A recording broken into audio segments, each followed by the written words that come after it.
Hi guys, welcome back to my channel.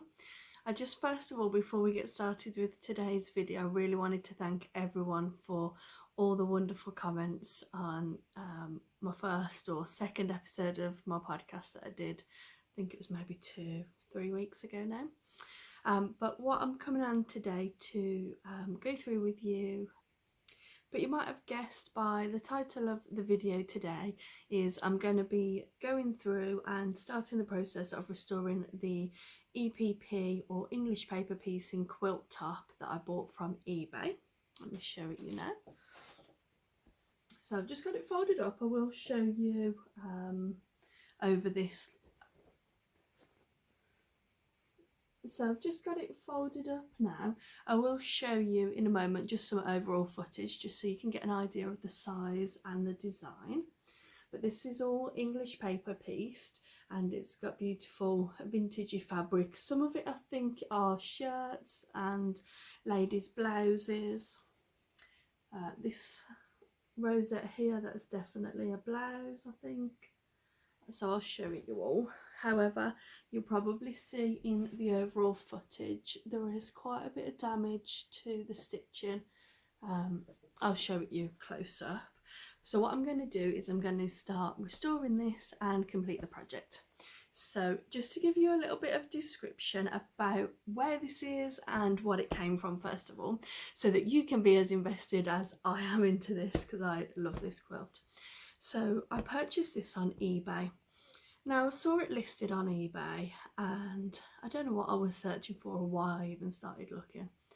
I think I've just got a thing for finishing other people's projects because I love the backstory. So anyway, I was looking on eBay and I saw it on there and I wasn't prepared to go to the bid that they had, and then it sold. I was like, oh, I really wanted it and I couldn't stop thinking about it. And then it came back on. I don't know, I assume the sale might have fallen through or something. So I thought, this is it, I'm just going to bid on it. And the information that the person provided me with is the person's partner bought it from, in their words, a little old lady that was down the road in the 70s. And she made, in the early 70s they bought it, and they believe she made it in the 60s, and the lady was selling it because she was downsizing house, so she was obviously selling off some of her projects. But I love it, I absolutely love it. It's kind of bittersweet to think that this person has probably passed now, so it's really nice to be able to finish their work. It's just amazing. So you're probably seeing an overview now of the actual project. Now the project, like I say, is made from some really nice cottons, and I think it's some dress shirts and some blouses. Definitely the blue checkers look like male shirts, but then the cream, it's not a quilting cotton. It's more like an upholstery type of fabric, so it is quite thick, but there's lots of seams, either where the seam is maybe a little bit inaccurate, or it's just come loose and stretched over time. So what I need to do is I need to first of all repair the seams, because a lot of the joints where the pieces meet are just going to be weak. So yeah, I really need to do that. The papers are in still on the vast majority of the edge pieces. I don't know how I'm going to finish the bottom edge yet, because the side edge the person has straightened it off. And I know there's the method where when you're doing the binding you can just put some hexes on the back and bind it that way, but I don't have any more of this fabric, and I don't want to add anything else to it. I want to keep it as is, you know, in terms of making the hexes look like they was originals. I wouldn't be able to do that, I don't think. So I don't know, can I do like a zigzag binding, or should I just straighten it off? I guess I'll have to come to that decision when I've actually finished repairing the quilt top, because that's going to be a job in itself. So to talk you through what I'm going to do to repair it, it is going to be a little bit of trial and error to see what works out best, I think. So first of all, I'm going to start by ironing the quilt top, give it a really good press, because it's quite creased. It's been folded up in this carrier bag from Woolworths since the 70s, because the person who was selling it on eBay thought that they would be able to do something with it, and they never have. didn't sound like they knew that it was English paper pieced. So yeah, it's precious to me. And what I'm going to be using is, in terms of thread, that's blowing out a little bit, but this is just white polyester thread that I use for my machine embroidery. It's really, really strong and it's really thin. Yeah. So yeah, putting a lot of pressure on that and it's just not snapping. So that'll add a lot of strength. Even if in some of the places on the seams there isn't holes, I think I at least want to strengthen those joins because they could be a weak point. But I'm also thinking that the quilting will provide strength as well, won't it? So once I do the quilt sandwich, that will provide lots of nice strength. It really does need a wash, the quilt top, but with the stitching the way it is, I just can't. So my aim is to do I might do the whole quilt sandwich before I actually wash it, so then it can, you know, shrink up and have that nice antique effect once it's quilted. But I think I'll probably need, because these fabrics, they might run, especially if they're quite old, so I'll put some colour catchers in. But I don't know if I said this at the beginning of the video, this is just part one. I'm going to take you on the journey the whole way through doing this quilt. So today's video is just going to be getting started. I'll show you some of the stitching that I do and I'll show you the process when I'm pressing it, so you'll get a better idea for it. So I hope you guys will be, like I said, as invested as I am into this project, because I really love it. When I saw it on eBay and I thought that I wasn't going to be able to have it, I just couldn't stop thinking about it for weeks. And then I was looking on eBay to try and find other ones, but I just couldn't find any that I liked as much as this one, and it came back on again. So it was just fate. And I'm going to restore it and it's going to be brilliant. So yeah, watch this space. Okay, so it has made a really good improvement since it's been ironed. I'm just sitting here on my my armchair. So what I'm going to do is I'm going to start the stitching process for it all now. Now I don't know if I said to you what type of stitch I was going to do when I was talking about the thread. Sorry if the camera's shaking, you are a little bit precariously balanced. I've decided to go for an off-white thread because that's what colour the white squares are, more off-white. And I'm just going to use these needles, which I bought from Emma's Vintage Sewing Box. She's got a beautiful shop. So all I'm going to do is I'm going to attempt to whip stitch it from the back.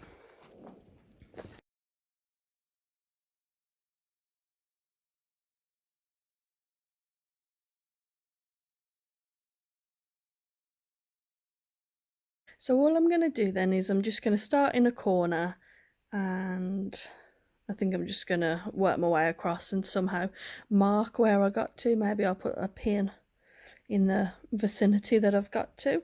And all I'm going to do is, as I'm going, I'm just going to be checking the seams. Now these seams here seem okay, but I don't know if you can see there, that's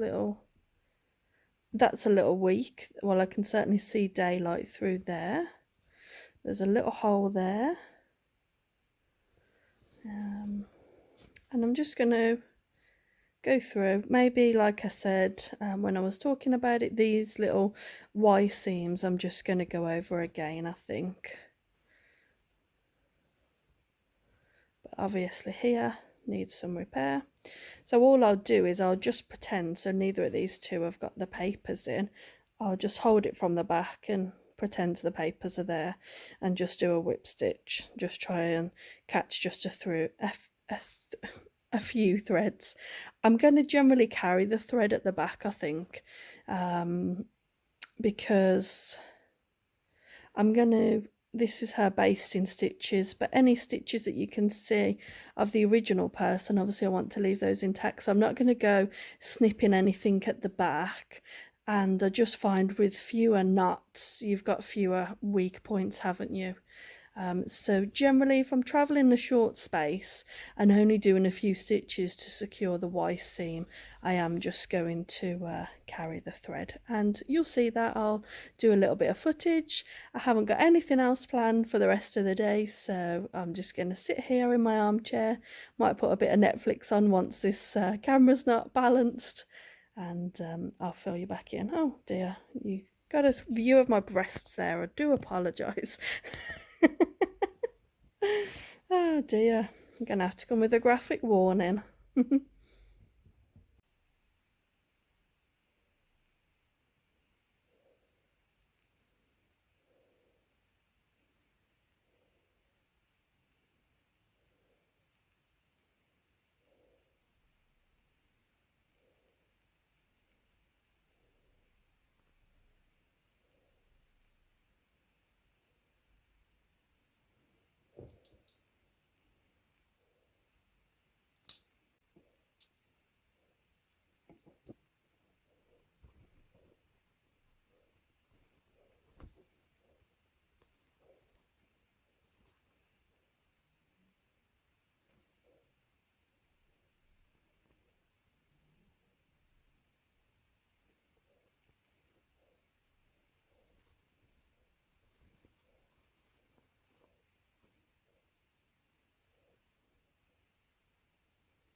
Okay guys, so it's been a couple of hours of Netflix, and I've been doing some stitching on the corner in which I started in. Now I know I'm quite happy with how it's come out, especially like this seam here. I really managed to tighten that up. I think that looks really smart. And I know I originally, and when you saw the footage a few moments ago, I was whip stitching from the back. However, the back, it was quite hard to get the accurate seams from the back, because the back is, it's not that it's messy. I would expect EPP to look like this. This material, the white, does really fray a lot, so there is a lot of excess fabric. But some of the corner seams are a little bit inaccurate, and I couldn't accurately tighten them up very well from the back. It was quite hard to see what I was stabbing into and was I pulling the right fabric across. So what I actually switched to doing is working from the front of the project and doing a ladder stitch from the front. So a ladder stitch, you just literally go across like that as a ladder, and maybe when you've done 4 or 5 stitches you pull it tight and it all cinches together, and it's an invisible stitch. You might use it for sealing up teddy bears or, you know, soft toys that you've made, things like that. And I found this a lot better, so I'll do a little section so you can see the technique that I've moved to. So all I've been doing, so I've probably done this area, but I'll just double check. So I've just been going along and looking at the seams and just putting them under a little bit of stress to see, essentially, does any daylight come through? And then if any daylight comes through, I've just been going back. See that one? No, it's giving a little bit, but I think it's because the stitches are quite big. That corner there looks a little bit weak.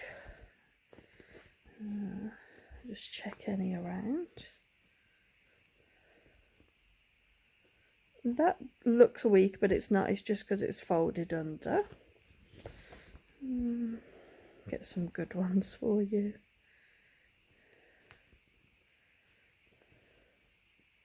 Okay, that's a good example of what I'm finding a lot of. So it's just not tight enough, and that will come right together with the stitch that I'm doing. So just unthreaded the needle.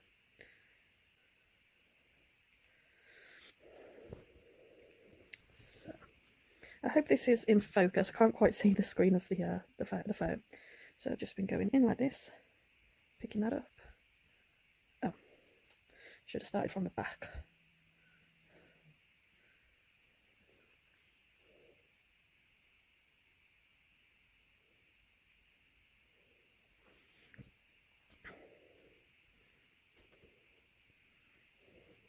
So I'm going to come up from the back, just so I can hide that tail end, and then I'm just going to go across, pick up a pinch, go to this side.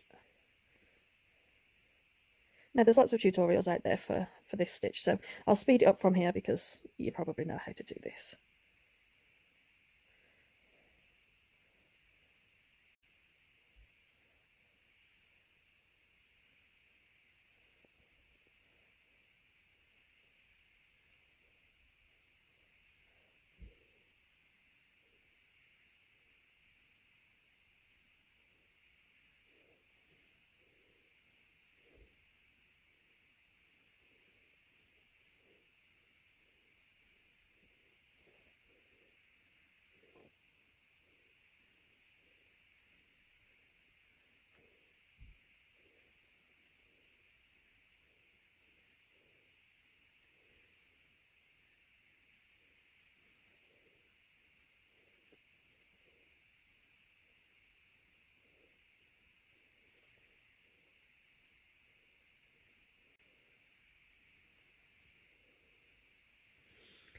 So that's tightened up perfectly now. You can obviously still see the stitches from when it was originally made, but it's really tightened it up. And then I just round the corner a little bit, and then I just find somewhere else that needs doing. I can see here, no, that's not open, it just looks it because of the stitching. Okay, so that's got a little bit of give here. So all I've been doing is going underneath and then coming up. And then that travel thread, just try not to pull it too tight underneath because it would pull this and distort things. So I don't want to just do the affected area. So the hole was here, I came up here, and I'll do, you know, 1 centimetre or so either side, just to give everything a good bit of strength. So this is what I'm going to be doing, I imagine, for the next couple of weeks. Just picking this up. I know I said earlier in the video that it needs a little bit of a wash. It does smell a little musty, but I might just hang it out on the line just to get a little bit of air through it. I think that will do it the world of good, and then I can just leave it laying out on the sofa. Then I won't worry about the smell. So I think I'll do that. It's a nice sunny day here. I've probably missed the best of the opportunity, but I'm sure we'll get plenty more spring days to come. But I've had a lovely Saturday, just, you know, relaxing, doing what I enjoy doing. So like I said earlier, I really hope you guys are going to enjoy this and will be as invested as I am. Please make sure that you follow along, subscribe to my channel, and watch the podcasty type of episodes, and I'll show you the regular updates. Bye.